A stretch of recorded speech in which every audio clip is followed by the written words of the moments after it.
लेकिन अगर ये ऐसे ही यहाँ बैठी रही, ये सब कुछ देखती रही, तो इसकी तबीयत और खराब हो जाएगी। इसे संजू ने माना परी को अपनी पत्नी। परी को वापस लाने संजू पहुंचा परी के घर। नीति को पड़ा जोरदार थप्पड़।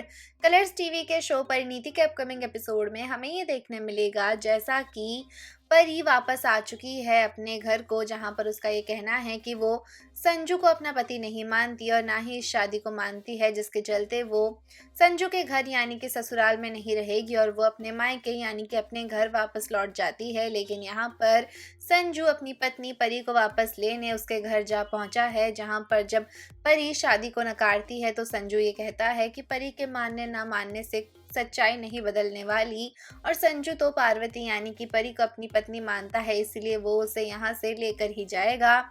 वहीं दूसरी तरफ नीति मंडप के सामने बैठी हुई है और उठने को नाराज है, जहां पर जब घर वाले ये कहते हैं कि अगर नीति ऐसी ही रही तो उसकी तबीयत और ज़्यादा बिगड़ जाएगी।